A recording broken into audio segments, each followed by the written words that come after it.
یہ اہم سوال ہے، ذرا غور کیجیے گا کہ ہمارے گھر میں مثال کے طور پر 7 افراد ہیں، 7 کے 7 کاروباری ہیں، 7 کے 7 کا نصاب ٹھیک ٹھاک ہے، یعنی صاحب نصاب ہے، ان پر زکوٰۃ لاگو ہے۔ تو یہ ایک رسم اور ریت چل پڑی ہے کہ کوئی نہیں جی اس مرتبہ ابو قربانی کرے گا، اس سے اگلی مرتبہ دوسرا بھائی اس سے، غلط ہے۔ صحیح یہ ہے کہ جو صاحب نصاب ہے، زکوٰۃ جس پر ہے، وہ اپنی علیحدہ علیحدہ قربانی کرے، اور زکوٰۃ بھی اگر ان پر لاگو ہے تو علیحدہ علیحدہ زکوٰۃ دے، یعنی صرف ایک آدمی زکوٰۃ دے اور باقی 6 کی نہ دے، جبکہ ان پر شرعاً وہ لاگو ہے، یہ غلط ہے۔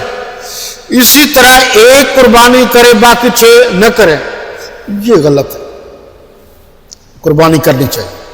یہاں یہ ایک زکوٰۃ کا مسئلہ میں تھوڑا سا واضح کر دوں کہ اگر گھر میں 4 اور 6 7 آدمی ہیں، 7 بیٹے ہیں اور 7 کی علیحدہ علیحدہ کوٹھیاں، 7 کے علیحدہ علیحدہ کاروبار ہیں، 7 کے علیحدہ علیحدہ کاریں ہیں، اگر کار ایک ایک کے لیے ضرورت کی ہے تو اس پر کوئی زکوٰۃ نہیں ہے۔ ایک کوٹھی ضرورت کی ہے تو اس پر کوئی زکوٰۃ نہیں ہے۔ ایک دکان ضرورت کی ہے، اس پر کوئی زکوٰۃ نہیں ہے۔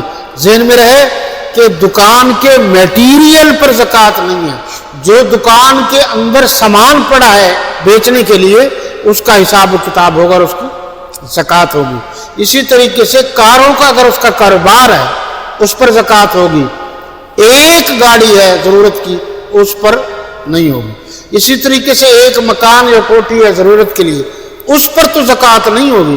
اگر اس کا بزنس ہے، پراپرٹی ڈیلر ہے یا دوسرا ہے، پھر اس کے حساب سے اس پر جو ہے نا زکوٰۃ لاگو ہوگی۔